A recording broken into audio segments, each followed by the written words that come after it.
ಹಿಂದುತ್ವದ ಜಪದಲ್ಲೇ DCM DKShi temple run ಮಾಡ್ತಿದ್ದಾರೆ. ಉಡುಪಿಯ ಹೊಸ ಮಾರಿಗುಡಿ ದೇಗುಲಕ್ಕೆ ಡಿಕೆಶಿ ಭೇಟಿ ಕೊಟ್ಟಿದ್ದಾರೆ. ಕಾಪು ಮಾರಿಗುಡಿ ಬ್ರಹ್ಮ ಕಲಶೋತ್ಸವದಲ್ಲಿ ಡಿಕೆಶಿ ಅವರು ಭಾಗಿಯಾಗ್ತಿದ್ದಾರೆ.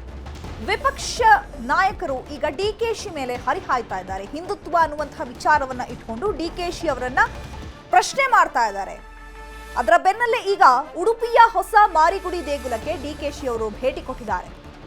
ಮಾರಿಯಮ್ಮನ ದರ್ಶನ ಪಡೆದಿದ್ದಾರೆ. ಡಿಕೆ ಶಿವಕುಮಾರ್ 10 ದಿನ ನಡೆಯಲಿರುವಂತಹ ಬ್ರಹ್ಮ ಕಲಶೋತ್ಸವ ಕಾರ್ಯಕ್ರಮದಲ್ಲಿ ಪಾಲ್ಗೊಂಡಿದ್ದಾರೆ. ಉಚ್ಚಂಗಿ ದೇವಿಯ ದರ್ಶನಗೈದ ಡಿಸಿಎಂ ಡಿಕೆಶಿ ಕೆಂಪು ಕಲ್ಲಿನಿಂದ ನಿರ್ಮಾಣ ಆಗಿರುವಂತಹ ದೇಗುಲವನ್ನ ವೀಕ್ಷಿಸಿದ್ದಾರೆ. ಡಿಸಿಎಂ ಡಿಕೆ ಶಿವಕುಮಾರ್ ಬಾಗಲಕೋಟೆಯ ಇಳಕಲ್ನ ವಿಶಿಷ್ಟ ಕೆಂಪು ಕಲ್ಲಿನ ದೇಗುಲ ಇದಾಗಿದ್ದು ಸುಮಾರು 30 ಕೋಟಿ ರೂಪಾಯಿ ವೆಚ್ಚದಲ್ಲಿ ಈ ದೇಗುಲವನ್ನ ನಿರ್ಮಾಣ ಮಾಡಲಾಗಿದೆ.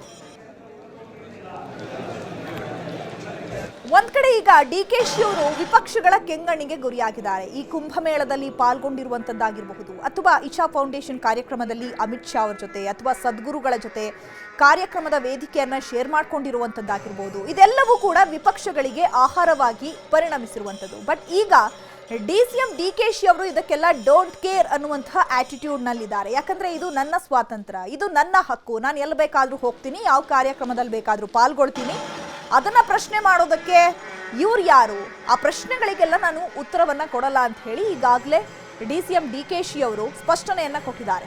ಸದ್ಯಕ್ಕೀಗ ಅವರು ಕಾಪು ಮಾರಿಗುಡಿ ಬ್ರಹ್ಮ ಕಲಶೋತ್ಸವದಲ್ಲಿ ಕೂಡ ಪಾಲ್ಗೊಂಡಿದ್ದಾರೆ.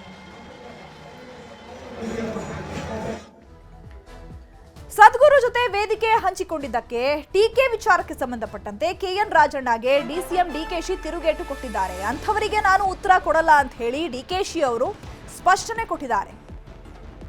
ಅವ್ರಿಗೇನಾದ್ರೂ ಸಮಸ್ಯೆ ಇದ್ರೆ ಔಷಧಿ ಪಡೆಯಲಿ, ಸದ್ಗುರು ವೈಯಕ್ತಿಕವಾಗಿ ಆಹ್ವಾನಿಸಿದ್ರು ಹೋಗಿದ್ದೆ, ಇದು ನನ್ನ ವೈಯಕ್ತಿಕ ನಂಬಿಕೆ ಅಂತ ಡಿಸಿಎಂ ಡಿಕೆಶಿ ಅವರು ಹೇಳಿದ್ದಾರೆ. ವಿಜಯೇಂದ್ರ ಹೇಳಿದಂತೆ ಕ್ಷಿಪ್ರ ಕ್ರಾಂತಿ ಆಗಲ್ಲ. ವಿಜಯೇಂದ್ರ ಅದು ಬೋಗಸ್ ಸ್ಟೇಟ್ಮೆಂಟ್. ಉಡುಪಿಗೆ ತೆರಳುವ ಮುನ್ನ ಡಿಸಿಎಂ ಡಿಕೆಶಿ ಹೇಳಿಕೆಯನ್ನ ಕೊಟ್ಟಿದ್ದಾರೆ.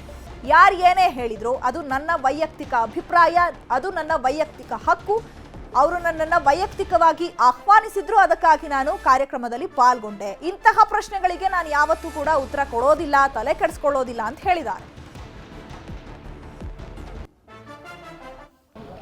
ರಾಹುಲ್ ಗಾಂಧಿ ಅವರು ಯಾರು ನನಗೆ ಗೊತ್ತಿಲ್ಲ ಅಂತ ಹೇಳಿದವನು ಸದ್ಗುರು. ಸದ್ಗುರು ಏನು ಹೇಳ್ತಾರೆ, ರಾಹುಲ್ ಗಾಂಧಿ ಯಾರೋ ನನಗೆ ಗೊತ್ತೇ ಇಲ್ಲ ಅಂತ ಹೇಳ್ತಾರೆ. ಹೌದಲ್ವಾ? ಲೋಕಸಭಾ ಸದಸ್ಯರು ಇಲ್ಲೇ ಇದ್ದಾರೆ. ನಮ್ಮ ನಾಯಕರಾಗಿರ್ತಕ್ಕಂಥ ರಾಹುಲ್ ಗಾಂಧಿ ಅವ್ರನ್ನ ಲೋಕಸಭೆಯಲ್ಲಿ ಯಾರ್ಯಾರು ಏನೇನು ಮಾತಾಡ್ತಾರೆ ಅಂತಕ್ಕಂಥದ್ದನ್ನು ನನಗಿನ್ನ ಜಾಸ್ತಿ ವಿವರವಾಗಿ ಅವ್ರಿಗೆ ಗೊತ್ತಿದೆ. ಅಂಥವ್ರ ಜೊತೆಯಲ್ಲಿ ಇವರೆಲ್ಲ ವೇದಿಕೆ ಅಲಂಕರಿಸ್ತಾರೆ ಅಂತ ಅನ್ನೋದು ಎಷ್ಟು ಮಟ್ಟಿಗೆ ಔಚಿತ್ಯ ಅನ್ನೋದನ್ನು ಅವರೇ ಉತ್ತರ ಹೇಳಬೇಕಷ್ಟೇ. I don't want to answer any one of them. I will speak to them. If they have any problem, let us give them some medicine for it. I don't want to answer any one of them. I will speak to them. If they have any problem, let us give them some medicine for it. ಕಾಂಗ್ರೆಸ್ನಲ್ಲಿ ಕಿಚ್ಚು ಹಚ್ಚಿದ ಡಿಕೆಶಿ ಹಿಂದುತ್ವ ಮಂತ್ರ. ಭವಿಷ್ಯದ ನಾಯಕತ್ವಕ್ಕಾಗಿ ಡಿಕೆಶಿ ರಣತಂತ್ರ ರೂಪಿಸ್ತಾ ಇದ್ದಾರೆ. ಹಾಗಿದ್ರೆ ಡಿಕೆಶಿಗೆ ತಿರುಗುಬಾಣವಾಗುತ್ತಾ ಹಿಂದುತ್ವ ಅಸ್ತ್ರ ಅನ್ನುವಂತಹ ಪ್ರಶ್ನೆ ಎದ್ದಿದೆ. ಯಾಕಂದ್ರೆ ಇದು ಕಾಂಗ್ರೆಸ್ ಪಕ್ಷಕ್ಕೂ ಕೂಡ ಡ್ಯಾಮೇಜ್ ಮಾಡುವಂತಹ ಲಕ್ಷಣಗಳು ಕಾಣಿಸ್ತಾ ಇದೆ. ಇದರಿಂದ ಕಾಂಗ್ರೆಸ್ನ ಹಿರಿಯ ನಾಯಕರು ಕೂಡ ಮುಜುಗರಕ್ಕೆ ಒಳಗಾಗ್ತಾ ಇದ್ದಾರೆ ಅನ್ನುವಂತಹ ಒಂದು ವದಂತಿಗಳು ಕೂಡ ಹರಿದಾಡ್ತಾ ಇದೆ. ಕುಂಭಮೇಳದಲ್ಲಿ ಸ್ನಾನ ಮಾಡಿದ್ದು, ಸದ್ಗುರು ಜೊತೆ ಒಡನಾಟ, ಅಮಿತ್ ಶಾ ಅವ್ರ ಜೊತೆ ವೇದಿಕೆಯನ್ನ ಶೇರ್ ಮಾಡ್ಕೊಂಡಿದ್ದಕ್ಕೆ ಈಗ ಕೈ ನಾಯಕರು ಕೆಂಡ ಕಾರ್ತಿದ್ದಾರೆ. ಡಿಕೆಶಿ ವಿರುದ್ಧ ದೂರು ನೀಡೋದಕ್ಕೆ ನಾಯಕರು ನಿರ್ಧಾರವನ್ನ ಮಾಡಿದ್ದಾರೆ. ಸಿಎಂ ಆಪ್ತ ಸಚಿವರಿಂದ ಶೀಘ್ರವೇ ದೆಹಲಿ ಭೇಟಿಗೆ ಅವಕಾಶವನ್ನ ಕೇಳಲಾಗಿದೆ. ಭೇಟಿ ಕೊಡಬೇಕು ಅಂತ ಹೇಳಿ ಚರ್ಚೆಗಳು ಕೂಡ ಆಗ್ತಾ ಇದೆ. ಡಿಕೆಶಿ ವಿರುದ್ಧ ದೂರು ಕೊಡೋದಕ್ಕೆ ಸಚಿವರು ತೀರ್ಮಾನ ಮಾಡಿದ್ದಾರೆ. ಡಿಕೆಶಿಯಿಂದ ಪಕ್ಷಕ್ಕೆ ಮುಜುಗರ ಅಂತ ಕೈ ನಾಯಕರು ಕಿಡಿಕಾರ್ತಿದ್ದಾರೆ. ನಾನೇ ನೇತೃತ್ವ ವಹಿಸ್ತೇನೆ, ಹೈಕಮಾಂಡ್ಗೆ ನಾನೇ ಕೇಳ್ತೇನೆ ಅಂತ ಕೆಎನ್ ರಾಜಣ್ಣ ಹೇಳಿದ್ದಾರೆ. ಯಾಕಂದ್ರೆ ಕುಂಭಮೇಳಕ್ಕೆ ಹೋಗಿದ್ರು ಕುಟುಂಬ ಸಮೇತರಾಗಿ. ಅದಾದ ಬಳಿಕ ಇಶಾ ಫೌಂಡೇಶನ್ ಕಾರ್ಯಕ್ರಮ, ಸದ್ಗುರು ಅವ್ರ ಜೊತೆ ವೇದಿಕೆಯನ್ನ ಶೇರ್ ಮಾಡ್ಕೊಂಡಿದ್ದು, ಆ ವೇದಿಕೆಯಲ್ಲಿ ಅಮಿತ್ ಶಾ ಅವರು ಕೂಡ ಇದ್ದಿದ್ದು. ಮತ್ತೊಂದು ಕಡೆ ಈಗ ಕಾಂಗ್ರೆಸ್ನಲ್ಲೇ ಡಿಕೆಶಿ ಅವರು ಬಿಜೆಪಿಗೆ ಸೇರ್ತಾರೆ ಅನ್ನುವಂತಹ ವದಂತಿಗಳು ಇದೆಲ್ಲವೂ ಕೂಡ ಕಾಂಗ್ರೆಸ್ ಪಕ್ಷಕ್ಕೆ ಎಲ್ಲೋ ಮುಜುಗರ ತರ್ತಾ ಇದೆ. ಇದರಿಂದ ಸ್ವತಃ ಕೈ ನಾಯಕರು ಕೂಡ ಮುಜುಗರಕ್ಕೆ ಒಳಗಾಗ್ತಾ ಇದ್ದಾರೆ ಅಂತ ಹೇಳಿ ಈಗ ಸಿಎಂ ಆಪ್ತರಿಂದ ಹೈಕಮಾಂಡ್ಗೆ ದೂರು ನೀಡುವಂತಹ ಸಾಧ್ಯತೆ ಇದೆ. ಈ ಬಗ್ಗೆ ಮತ್ತಷ್ಟು ಮಾಹಿತಿಯನ್ನ ಕೊಡ್ತಾರೆ ನಮ್ಮ ಪ್ರತಿನಿಧಿ ಹೆಬ್ಬಾಕ ತಿಮ್ಮೇಗೌಡರು ನೇರ ಸಂಪರ್ಕದಲ್ಲಿ ಜಾಯಿನ್ ಆಗಿದ್ದಾರೆ. ಹೆಬ್ಬಾಕ ತಿಮ್ಮೇಗೌಡ್ರೆ, ಡಿಕೆಶಿ ಅವರ ಭವಿಷ್ಯದ ವಿಚಾರವಾಗಿ ಅವರು ಏನೆಲ್ಲ ರಣತಂತ್ರವನ್ನ ರೂಪಿಸ್ತಾ ಇದ್ದಾರೆ ಅದೆಲ್ಲವೂ ಕೂಡ ಅವರಿಗೆ ತಿರುಗು ಬಾಣವಾಗುವಂತಹ ಸಾಧ್ಯತೆ ಇದೆಯಾ? ಯಾಕಂದ್ರೆ ಕೈ ಪಕ್ಷದಲ್ಲೇ ಈಗ ಕಿಡಿಕಾರುವಂತಹ ಪರಿಸ್ಥಿತಿ ನಿರ್ಮಾಣ ಆಗಿದೆ. ಇದರಿಂದ ಮುಜುಗರಕ್ಕೆ ಒಳಗಾಗಿರುವಂತಹ ಕೈ ನಾಯಕರು ಕೂಡ ಈಗ ಹೈಕಮಾಂಡ್ ಭೇಟಿಯಾಗಿ ಏನೆಲ್ಲ ವಿಚಾರಗಳನ್ನ ಚರ್ಚೆ ಮಾಡುವಂತಹ ಸಾಧ್ಯತೆಗಳಿದೆ?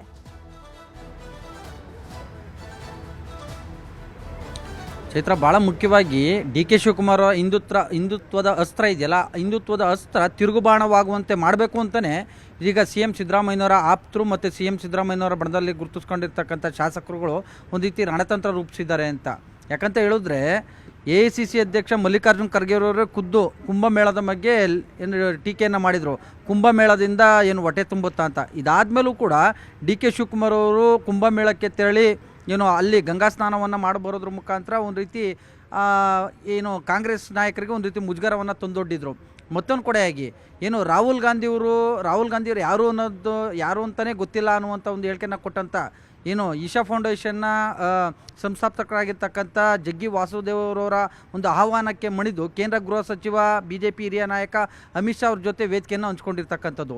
ಸೊ ಇದರಿಂದಾಗಿ ಇದೀಗ ಡಿ ಕೆ ಶಿವಕುಮಾರ್ ಅವರು ಎಲ್ಲೋ ಒಂದು ಕಡೆಯಾಗಿ BJPಯನ್ನು ಸೇರೋದಕ್ಕೆ ಮುಂದಾದ್ರ ಅನ್ನುವಂಥ ಒಂದು ಚರ್ಚೆ ಕೂಡ ಶುರುವಾಗಿರ್ತಕ್ಕಂಥದ್ದು. ಇದಕ್ಕೆ ಪೂರಕವಾಗಿ ನಾನು ಹಿಂದೂವಾಗಿ ಹುಟ್ಟಿದ್ದೀನಿ, ಹಿಂದೂವಾಗಿ ಸಾಯ್ತೀನಿ ಅನ್ನುವಂಥ ಒಂದು ಮಾತನ್ನು ಕೂಡ ಡಿ ಕೆ ಶಿವಕುಮಾರ್ ಅವರು ಹೇಳಿರ್ತಕ್ಕಂಥದ್ದು. ಸೊ ಹೀಗಾಗಿ ಈ ಒಂದು ಡಿ ಕೆ ಶಿವಕುಮಾರ್ ಅವರ ಹಿಂದುತ್ವದ ಜಪದಿಂದ ಎಲ್ಲೋ ಒಂದು ಕಡೆಯಾಗಿ ಅವರು ಡಿ ಕೆ ಶಿವಕುಮಾರ್ ಅವರು ಭವಿಷ್ಯದ ನಾಯಕತ್ವದ ದೃಷ್ಟಿಯಿಂದ ಹಿಂದೂ ಮತಗಳನ್ನು ಸೆಳೀಬೇಕು ಅನ್ನುವಂಥ ನಿಟ್ಟಿನಲ್ಲಿ ಈ ರೀತಿಯಾಗಿ ರಣತಂತ್ರವನ್ನು ರೂಪಿಸಿದ್ದಾರೆ ಅನ್ನುವಂಥ ಒಂದು ಚರ್ಚೆ.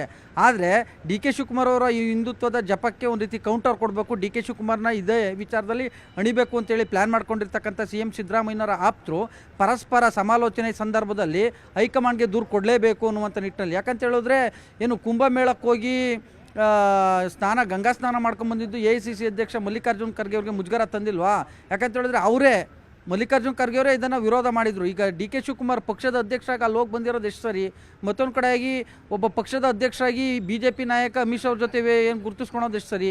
ಮತ್ತೊಂದು ಕಡೆಯಾಗಿ ಜಾತ್ಯತೀತವಾಗಿ, ಮತ್ತೊಂದು ಕಡೆಯಾಗಿ ಪಕ್ಷದ ತತ್ವ ಸಿದ್ಧಾಂತಗಳಿಗೆ ವಿರುದ್ಧವಾಗಿ ನಾನು ಹಿಂದೂ ಅನ್ನುವಂಥ ಒಂದು ಮಾತುಗಳನ್ನು ಹೇಳುವಂಥದ್ದು, ಹಿಂದುತ್ವದ ಬಗ್ಗೆ ಜಪವನ್ನು ಮಾಡುವಂಥದ್ದು, ಹಿಂದುತ್ವವನ್ನು ಡಿಫೆಂಡ್ ಮಾಡ್ಕೊಳ್ಳುವಂಥದ್ದು ಎಷ್ಟು ಸರಿ ಅನ್ನುವಂಥ ನಿಟ್ಟು ಪರಸ್ಪರ ಸಮಾಲೋಚನೆ ಸಂದರ್ಭದಲ್ಲಿ KN Rajanna, doctor HC Madevappa, Satish Jarkiholi, Parameshwar ಇವರೆಲ್ಲರೂ ಕೂಡ ಮಾತನಾಡ್ಕೊಳ್ಳುವಂಥ ಸಂದರ್ಭದಲ್ಲಿ KN ರಾಜಣ್ಣ ಅವರು ಒಂದು ಹೆಜ್ಜೆ ಮುಂದುವಾಗಿ ಯಾರು ಬರಲಿ ಬಿಡಲಿ ಮಲ್ಲಿಕಾರ್ಜುನ್ ಖರ್ಗೆ ಅವ್ರಿಗೆ ಅಥವಾ AICC ನಾಯಕರಿಗೆ ನಾನೇ ಕೇಳ್ತೀನಿ, ಇದು ಪಕ್ಷಕ್ಕೆ ಮುಜುಗರ ತರೋದಿಲ್ವಾ? ನಾವೇನಾದರೂ ಮಾತನಾಡಿದ್ರೆ ಸಿದ್ದರಾಮಯ್ಯನವ್ರ ಪರವಾಗಿ ಮಾತನಾಡಿದ್ರೆ ಇರೋ ವಾಸ್ತವವನ್ನು ಗಮನಕ್ಕೆ ತಂದರೆ ಈ ಹೇಳಿಕೆಯನ್ನು ಕೊಟ್ಟರೆ ಅದು ಪಕ್ಷ ವಿರೋಧಿ ಅಂತೇಳಿ ಬಿಂಬಿಸ್ತೀರಾ, ಮತ್ತೊಂದು ಕಡೆಗೆ ನಮಗೆ ವಾರ್ನಿಂಗ್ ಕಾಲ್ ಮಾಡ್ತೀರಾ. ಆದರೆ ಡಿ ಕೆ ಶಿವಕುಮಾರ್ ಅವ್ರಿಗೆ ಏನು ವಾರ್ನಿಂಗ್, ಯಾವ ರೀತಿಯಾಗಿ ಕ್ರಮ ಕೈಗೊಂಡಿದ್ದೀರಾ? ಡಿ ಕೆ ಶಿವಕುಮಾರ್ ನಡೆಯಿಂದ ಇದು ಪಕ್ಷಕ್ಕೆ ಮುಜುಗರ ಆಗೋದಿಲ್ವಾ ಅನ್ನುವಂಥ ನಿಟ್ಟಲ್ಲಿ. ಸೊ ಹೀಗಾಗಿಯೇ ನವದೆಹಲಿ ಪ್ರವಾಸವನ್ನು ಕೈಗೊಳ್ಳುವಂಥದ್ದು ಅಥವಾ AICC ನಾಯಕರು ರಾಜ್ಯಕ್ಕೆ ಭೇಟಿ ಕೊಟ್ಟಂಥ ಸಂದರ್ಭದಲ್ಲಿ ಅಥವಾ AICC ಅಧ್ಯಕ್ಷರಾಗಿರ್ತಕ್ಕಂಥ ಮಲ್ಲಿಕಾರ್ಜುನ್ ಖರ್ಗೆ ಅವರು ರಾಜ್ಯಕ್ಕೆ ಬಂದಂಥ ಸಂದರ್ಭದಲ್ಲಿ ಸಾಮೂಹಿಕವಾಗಿ ಎಲ್ಲರೂ ಕೂಡ ಭೇಟಿ ಮಾಡೋದ್ರ ಮುಖಾಂತರ ಡಿ ಕೆ ಶಿವಕುಮಾರ್ ವಿರುದ್ಧ ಏನು ಕ್ರಮವನ್ನು ಕೈಗೊಂಡಿದ್ದೀರಾ, ಮತ್ತೊಂದು ಕಡೆಗೆ ಏಕಪಕ್ಷೀಯವಾಗಿ ಯಾಕೆ ವರ್ತನೆಯನ್ನು ಮಾಡ್ತೀರಾ ಅನ್ನುವಂಥ ಒಂದು ನಿಟ್ಟಲ್ಲಿ ನೇರವಾಗಿ ಪ್ರಶ್ನೆಯನ್ನು ಮಾಡೋದಕ್ಕೆ ಈ ಒಂದು ಡಿ ಕೆ ಶಿವಕುಮಾರ್ ಅವರ ಹಿಂದುತ್ವದ ಅಸ್ತ್ರವನ್ನು ಒಂದು ರೀತಿ ಬ್ರಹ್ಮಾಸ್ತ್ರವನ್ನಾಗಿ ಪ್ರಯೋಗ ಮಾಡೋದಕ್ಕೆ CM ಸಿದ್ದರಾಮಯ್ಯನವರ ಆಪ್ತರು ಮುಂದಾಗಿದ್ದಾರೆ ಅನ್ನುವಂಥ ಒಂದು ಚರ್ಚೆ ಇದೀಗ ಕಾವೇರಿ ಅಂದರೆ CM ಸರ್ಕಾರಿ ನಿವಾಸ ಕಾವೇರಿ ಮತ್ತೊಂದು ಕಡೆಗೆ ವಿಧಾನಸೌಧದ ಪಡಸಾಲೆಯಲ್ಲಿ ಕೇಳಿಬರ್ತಾ ಇರ್ತಕ್ಕಂಥ ಒಂದು ಮಹತ್ವದ ಚರ್ಚೆ. ಚೈತ್ರ, ಓಕೆ, ಧನ್ಯವಾದಗಳು ಹೆಬ್ಬಾಕ ತಿಮ್ಮೇಗೌಡ್ರೆ ತಮ್ಮೆಲ್ಲ ಡೀಟೇಲ್ಸ್ಗೆ.